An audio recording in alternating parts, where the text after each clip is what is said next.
जब भी किसी के घर पे जाने का होता, सबसे पहले हमको बिठाते, हमारे बाजू में आके बैठते और हमें कहते मुझे ये जानना है कि आपको दीक्षा के भाव कैसे हैं।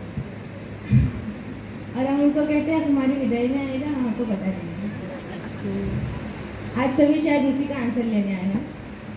आपको ये पता करना है कि हमको दीक्षा के भाव कैसे हुए, उससे पहले मुझे कुछ पता करना है कि आपको संयम में रहने के, संसार में रहने के भाव कैसे हुए। क्या लगा कुछ है ऐसा, कुछ आप जिसको पकड़ के बैठे हो कि हाँ ये है, इसके लिए मैं हूँ इधर, कोई मोटिव या कोई पर्पस, कुछ आगे पीछे।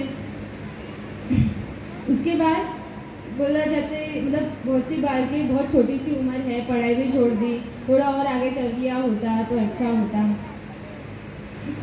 थोड़ा और संसार में रह लिए होते। तो आप सभी तो मेरे से भी ज़्यादा अनुभवी हो।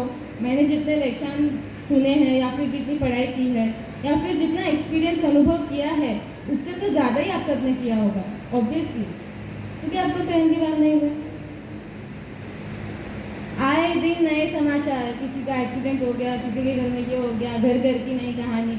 हम सब लेडीज़ को तो सब कुछ पता होता है, लेकिन फिर भी वैराग्य नहीं होता कि कल मैं भी इधर हो सकती हूँ, और इसके पहले ये कर्म मुझे पछाड़ी, इससे पहले नहीं इसको पछाड़ दूँ। इसीलिए कभी ये क्वेश्चन था ही नहीं कि संयम क्यों लेना। कहानी शुरू हुई भिवंडी में, बॉर्न एंड बॉट अप वहाँ पे हुआ। भिवंडी की पाठशाला इतनी जोर ज़बरदस्त, जहाँ पे नेमिनाथ का नाम गूंजता रहता है। छोटी सी थी, पाठशाला जाती थी, तब पता भी नहीं था कि 24 तीर्थंकर भी कुछ होते हैं। नेमिनाथ इतना गाजता था कि ऐसा लगता था सिर्फ एक ही भगवान होते हैं, नेमिनाथ। पर पाठशाला छोड़ दी थी, पता नहीं कुछ योगानुयोग मुलुंड आने का हुआ, और फिर भिवंडी में अढ़ारिया कर रहे हैं, ये न्यूज़ मम्मी को पहुंची। खाने में मैं ढीली, तो मम्मी को लगा कि अभी जिंदगी में पहला उपवास, पहला नीरी और ये आम्बिल और पोषद पहला, ये सब तो होने नहीं वाला है। उनको पता था कि नहीं होगा, फिर भी अढ़ारिया करने की भावना से मुझे बोला जाना है तो वैकेशन में जाते हैं। मेरे साथ साथ मेरी बुआ की, मेरी चाची की, सब लड़कियां साथ में आई।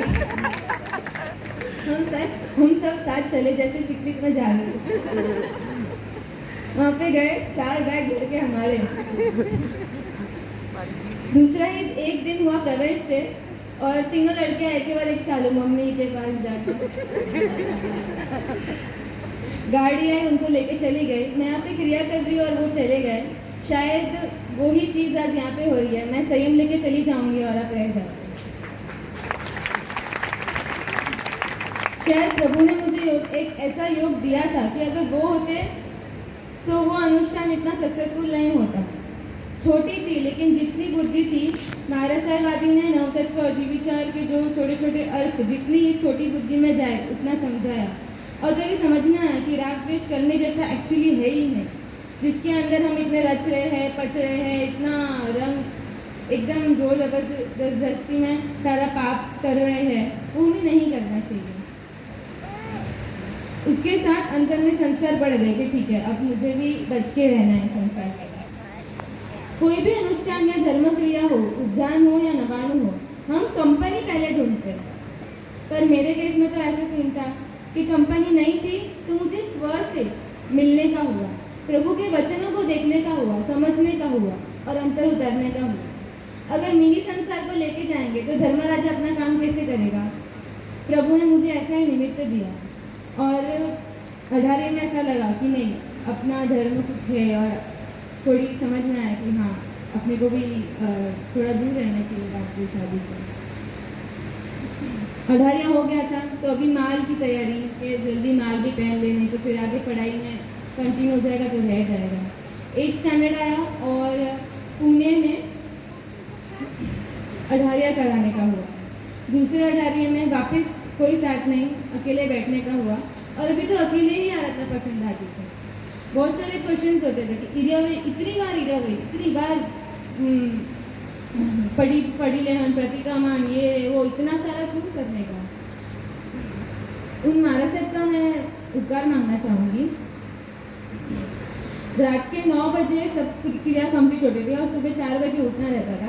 फिर भी थके हारे मार साहब के पास जाते थे और मार साहब हमें समय भी देते थे।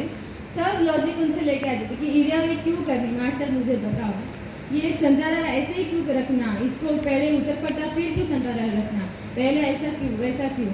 और उन्होंने जो रीज़न बताया उसके बाद सच्ची आराधना होती थी। फिर वो अढ़ारिया सच्चा अढ़ारिया हुआ। फिर जो क्रिया में आनंद आने लगा, ऐसे लगा ओहो जिन्हें शासन, क्या शासन मिला है प्रभु का, कितना सोचा है। और एक्चुअली जब मैं संतार उठा के देखूं तो इतने कीड़े, तब समझना है कि इतने इतने जीवों की भी मेरे प्रभु ने कितनी कितनी चिंता की है।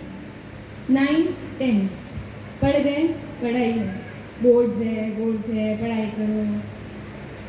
थोड़े बहुत संसार का रंग जैसे चढ़ने वाला ही था कि प्रभु ने हाथ पकड़ लिया। 11th स्टैंडर्ड में कॉलेज में एडमिशन हुआ और चलती गई गाड़ी आगे। उसमें जैसे दीदी ने बताया, दीदी आई मुझे पूछने के लिए शिक्षा सीखनी है तो चल मेरे साथ। हम दोनों भी गए और दोनों को ये जिज्ञासा थी कि शासन प्रभु क्या है, क्यों करना है। और इन सब के आंसर देते देते हमको लेते लेते हमको पता चला कि हमें जो मिला है वो कितना अनमोल है। फिर बाकी था चौकिया चक्किया और उद्यान की मार। सर्वोदय नगर में 11th स्टैंडर्ड में आज से 4-5 साल पहले माल पहनने का हुआ। तभी भी प्रभु के वचन इतने साक्षात प्रेजेंट होते थे। हर जगह पूंछ के बैठना, अगर टीका लेना हो तो भी पूंछ के लेना। आम्बिल खाते में बैठे थे और चौके चौके में सिर्फ आम्बिल ही करने होते, तो बस टीका लेने ही वाली थी कि सोचा नहीं प्रमाद नहीं करती, एक बार देख लेती हूँ। और जैसे ही देखा इतनी पूरी कीड़ियों की लाइन वहाँ चल रही थी। अगर वो उस टाइम मैंने पूंजा नहीं होता तो मेरे को बिना वजह का दोष लग जाता। पर अभी जब कर्मगन सीख लिया है तब समझ में आता है कि ये दोष नहीं है, परंतु महापाप है। क्योंकि आपको जीव बचाने की जो बुद्धि जब तक नहीं है तब तक हमें पाप लगेगा। माल पहनी और संयम के भाव जो बीजारोपण 8th स्टैंडर्ड में हो गया था कि अब लेना तो संयम ही है, ये फिक्स हो गया था। किसी थोड़ा बहुत ऐसे बातों में बोल देते थे कि मुझे तो दीक्षा लेनी है, तो छोटी बच्ची बोल रही है वैसे करके रफा दफा कर देते। 11th स्टैंडर्ड में 10th स्टैंडर्ड में वापस से करियर काउंसलिंग के लिए एक सेशन में गए थे। वहाँ पर वापस कि आप डिसाइड करके जाओ कि आपको क्या करियर करना है। अब मैं उनको कैसे समझोगे मुझे दीक्षा लेनी है, तो मैंने बोला आप नहीं समझोगे, पर वो उन्हें जानना ही था। तो मैंने कहा मुझे दीक्षा लेनी है। तो मम्मी एक तरफ, पापा एक तरफ वो काउंसलिंग आंटी, उन्होंने कहा ठीक है आप ले लेना, कोई प्रॉब्लम नहीं है, whatever are the religious matters no problem, पहले आप अपनी पढ़ाई कंप्लीट कर दो। और मम्मी ने कहा मिनिमम 24 साल तक का 24 तक तो आपको संसार में रहना ही है और देखना है कि कॉलेज लाइफ कैसी है, पूरा संसार देख लो कैसा है और फिर सोचेंगे। ना नहीं था पर हाँ भी नहीं था। तब भी शायद पता नहीं था कि ये संकल्प इतना दृढ़ होगा। आगे बढ़ के जब हमारे साथ का योग मिला तब भावना तो थी और वो ऐसी दृढ़ हो गई कि बस अभी तो दीक्षा ही लेनी है, उसके अलावा तो संसार में तो कोई ऑप्शन ही नहीं है मेरा। 7th स्टैंडर्ड जब अढ़ारिया किया था तभी से लेकर जब तक पढ़ाई की तब तक डिबेट कंपटीशन, दूसरे जो भी कॉम्पिटिशन या फिर डांस, एनुअल फंक्शन, ये सब में जितना बने उतना कम ही पार्टिसिपेट करती थी। क्योंकि मुझे मेरा माइंडसेट यही, उस छोटी सी बच्ची का माइंडसेट यही था कि ये सब दीक्षा में काम नहीं आएगा, जो दीक्षा में काम नहीं आएगा वो उसमें अपने को टाइम पास करने का है। अपने को मम्मी ने क्या बोला है कि अपने को कॉलेज तक करना है, उसके लिए पढ़ाई जरूरी है, तो सिर्फ पढ़ाई में लग गई, उसके अलावा हर कुछ करती ही नहीं थी। मतलब फुल ये दिमाग में फिक्स ही था कि दीक्षा ही लेनी है। जैसे छोटे बच्चे बोल देते कि मैं तो मेरे घर में तो ऐसा होगा जब मैं शादी करूँगी, मेरे दिमाग में तो ये था कि मैं तो दीक्षा ही लूँगी और मैं जब दीक्षा लूँगी तब ऐसा होगा, मैं ऐसा संयम पालन करूँगी, मैं ऐसी दिखूँगी। पर ये शायद अंदर के अरमान किसी को पता नहीं था। जब देश श्री जी हमारे साथ मिले, उनकी बहुत बहुत उपकार मानते, तो मैंने निस्वार्थ भाव से मेरी भावना जानने के बाद भी कभी ये नहीं कहा कि तू दीक्षा ले, ये वर्ड्स भी नहीं बोले। उन्होंने सिर्फ धर्म का नॉलेज दिया और बस दिया। फिर सेम कीर्ति महासर का प्रसंग हुआ और वहाँ पे पूज्य गुरुजी पधारे। 25 आदमी जब उनको कभी देखा नहीं था और इस उपाश्रम में तो लगभग पहली बार ही आने का हुआ था, दूसरे भाई सब के जाने के बाद।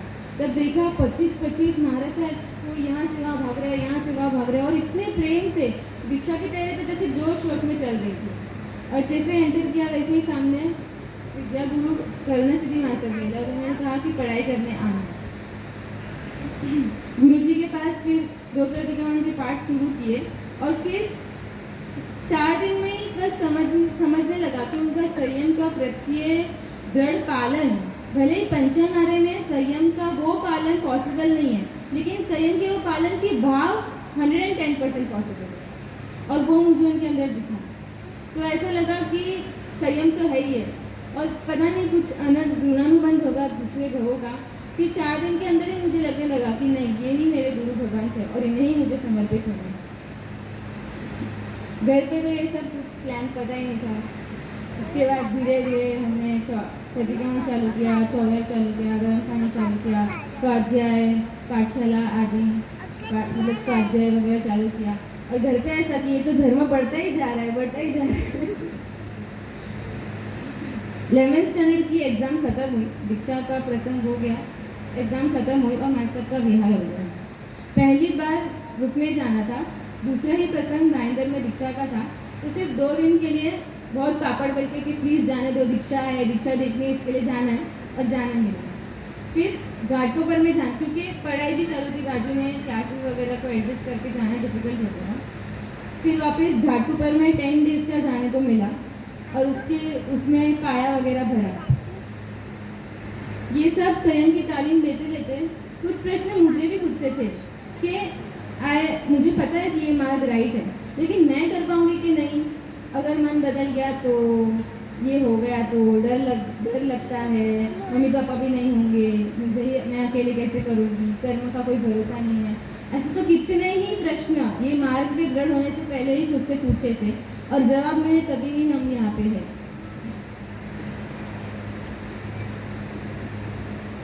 जब मैंने मेरे गुरु भगवान से पूछा कि मुझसे नहीं हुआ, तो उन्होंने मुझे सिंपल सी बात कही कि आपको करना ही क्या है। जब आपको खुद को सर्वस्व समर्पण देव गुरु के चरणों में कर लेना है, वो आपका सोचेंगे, वो आपका देखेंगे, और वो ही आपको उतारेंगे। तो आपको करना ही क्या है कि आपका कुछ भी बुरा हो। वो बात दिमाग में ऐसी बैठी कि वो दृढ़ श्रद्धा आज भी हृदय में फिक्स है। 12th स्टैंडर्ड तो जैसे मरते मरते ही ख़त्म करना पड़ा, क्योंकि बिल्कुल भाव नहीं थे कि आगे पढ़ाई करें, लेकिन बोल लेंगे तो मिलेगा नहीं परमिशन इतना जल्दी, इसलिए 12th कैसे भी ख़त्म किया। उसमें मलाड चौमासे में आने जाने का होता था। उसी समय कॉलेज जाते थे, यहाँ से माटुंगा आधे घंटे का रास्ता, और उसमें मदन रेखा बैग में बुक्स, कॉलेज की बुक्स हो नहीं हो, एक दुपट्टा होता था, माला होती थी, स्वाध्याय की बुक होती थी, और कुछ भोन भानु मास्टर की लिखी हुई मदन रेखा बुक पुस्तक होती थी, जिसके अंदर सती मदन रेखा की पूरी स्टोरी लिखी हुई है हिंदी में, प्लस उसके अंदर उनका विवेचन लिखा हुआ है। ट्रेन में जाते जाते आते आते वो मदन रेखा बुक पढ़ते पढ़ते ऐसा तो क्या, मुझे पूरी दृष्टि ही बदल गई। संसार कितना आसार है। एक लोकल ट्रेन में भी शायद मुझे लगता है अभी तो वैराग्य हो सकता है।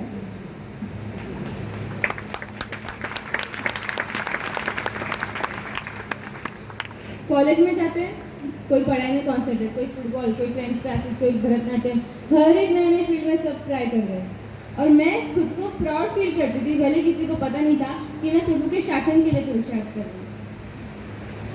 फिर कॉलेज में तो मन लगता नहीं था, 2-4 लेक्चर अटेंड करके माटुंगा में बाजू में ही सहस्त्रकोणा काशीनाथ भगवान का मंदिर था, वहाँ पर चल के जाके भक्ति करके फिर घर पे आ जाती थी। किसी को कानों का खबर नहीं कि मैं कहाँ जाती हूँ कहाँ नहीं जाती। दुपट्टा उसके लिए होता था ताकि मैं दर्शन कर सकूँ, माला इसके लिए ताकि कुछ भी फ्री टाइम मिले तो मैं माला गिन सकूँ, बुक इसके लिए ताकि ट्रेन में और कुछ भी लेक्चर नहीं पढ़ना हो तो LCR में बैठ के मैं बुक रीडिंग मेरी और स्वाध्याय कर लेती थी। 12th तो जैसे जैसे ख़त्म कर लिया, उसके आगे तो कोई भाव नहीं था। और 12th खत्म होते होते घर में थोड़ा बोल देता कि मेरे को अभी आ रहा है वेकेशन, मेरे को जाना है अभी बिहार में। दानू से अहमदाबाद का बिहार, और इतने अच्छे तरीके से सेटल हो गए अहमदाबाद में भी 3 महीना रहने का हुआ और फिर घर आया। बहुत लंबा गैप भी आया और उसके वापस नेक्स्ट ईयर हुबली में जाने का हुआ। वहाँ पे 15 दिन रुके, वापस बहुत समय 1 साल लगभग जाने को नहीं मिला। और फिर ये चौमासा चेन्नई बैंगलोर में गए, बैंगलोर से चेन्नई का विहार किया और चेन्नई में 4 महीने चातुर्मास किया। और उसके बाद परम तारक ऐसे प्रभु 2400 तीर्थंकर की कल्याण भूमियाँ जहाँ पे जन्म, दीक्षा, केवल आदि 5 कल्याणक हुए हैं, उस भूमियों को स्पर्श करने का मौका मिला, जिन्होंने हमें ये 181 मनुष्यों ने साथ में यह यात्रा की थी। और इतनी मैजिकल यह यात्रा कि हम अगर मंदिर में 6 घंटे बैठे थे उसी मंदिर में, लेकिन फिर भी किसी को जाने का मन नहीं होता था। इतनी अच्छी भक्ति जिन्होंने कराई, ऐसे प्रवीण भाई लोढ़ा डोंबिवली के, उनको मैं बहुत बहुत धन्यवाद करती हूँ। शायद इसी भक्ति के कारण अंतराय टूटे, आराधना वगैरह तो चालू ही थी और प्रभु की देवगुरु की अनंत कृपा बरसी और मुहूर्त निकला।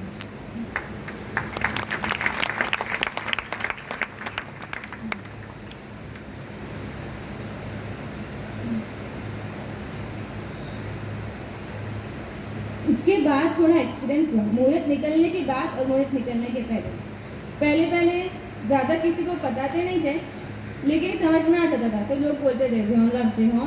फिर अलग अलग प्रसंग, मतलब किसी महात्मा की अनुमोदना के प्रसंग सुनने मिले नहीं मिले, पर ये महात्मा ने दीक्षा ली थी, फिर वो इधर आए थे, फिर ऐसा हुआ, फिर वैसा हुआ, फिर वो तो चले गए, लेकिन ऐसा भी होता है ना। इस तरीके से मतलब अलग अलग हमें बताते थे।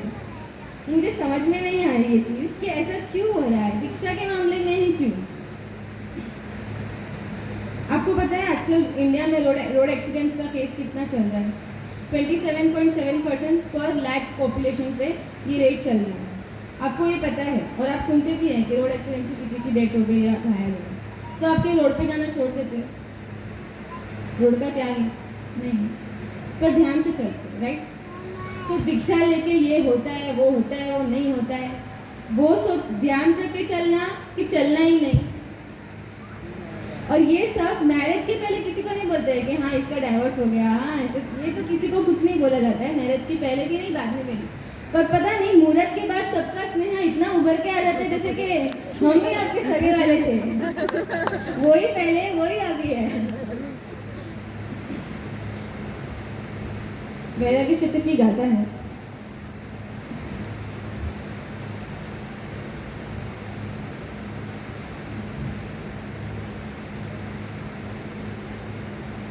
निसाविराने परिभावयामि गेहे फलिते किन्हं स्यामि दजन्तमपाण मोक्षामि जम जन्म रहिए दिया बना। ये गाथा का अर्थ ऐसा निकलता है कि रात को सोते सोते मैं खुद से पूछ रही हूँ कि मैं सोई क्यों रही हूँ, मैं आत्मा चिंता क्यों नहीं कर रही हूँ। मेरे एक एक दिन, एक एक क्षण, एक एक पल जो धर्म के बिना निकले हैं, तो मुझे नींद ही कैसे आ रही है। अगर मेरा घर जल रहा है तो जलने के बाद मैं कुएं से पानी लेने जाऊंगी कि पहले ही घर में कुआं पानी रखूंगी। तो अभी जब मेरी कैपेसिटी है धर्म करने की, धर्म को समझने की, पूरी शारीरिक शक्ति है और मानसिक भी शक्ति है, तो मैं कभी उस शक्ति का पालन या उसको यूज करूं, या फिर बुढ़े होने के बाद, सारी शक्ति जाने के बाद मैं उस शक्ति को यूज करूं। ऐसे ही कितने सारे वैराग्य आदि के वचनों द्वारा हमारा मन पुलकित बना और संयम में मन दृढ़ हुआ। उपकार मानती हूँ पूज्य माता पिता का, जिन्होंने हमें यहाँ पर आने की, हमारी खुशी के लिए ही सही, लेकिन अनुमति जरूर दी। माता जी, मैं आपसे मांगती हूँ आपकी नम्रता, वो राइट हो या रॉन्ग, लेकिन वो एक बार सुन लेंगे और फिर समझेंगे कि मैं वो बोल रही थी वो राइट था। भले ही मैं छोटी हूँ उनके सामने, लेकिन फिर भी वो उनकी गलती होगी तो वो पूरी तरह से उसको सुधारेंगे। पिताजी, भले ही सब कहते हो कि आप भोले हो, लेकिन मैं चाहती हूँ कि आपकी जैसी सरलता मेरे में भी आए, क्योंकि यही सरलता मोक्ष में जाने के लिए तो चाहिए।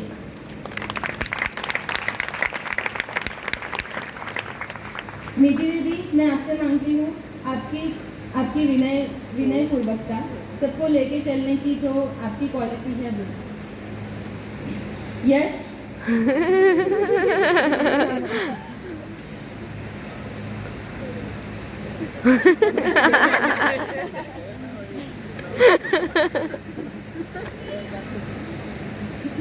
मैं तेरे से तेरी पंचायती मांगती हूँ।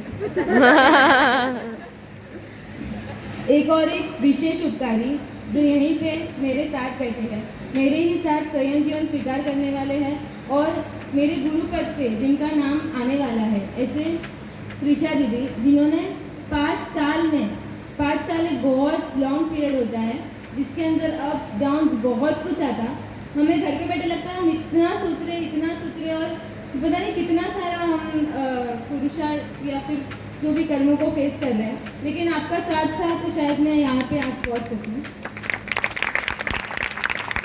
24 कला जो हमारे साथ रहते हैं, जिन्होंने आराधना करनी हो, अभी लूना निकालना हो या कुछ स्टाफ निकालना हो, उधर जाने की तैयारी हो या इधर रहने की, माता पिता से बात करनी हो, व्यवहारिक आत्मिक जो भी काम हो, आप मेरे साथ थे तो सब कुछ सरल बना। उसके लिए बहुत बहुत धन्यवाद। ऋणी हूँ श्री संघ की, जिन्होंने इतने सारे उपकार बरसाया हम पर कि हम यहाँ पर पहुँच सकें, और ये दीक्षा उत्सव को महोत्सव बनाने का जो आपने उत्साह बताया उसके लिए बहुत बहुत बहुत धन्यवाद।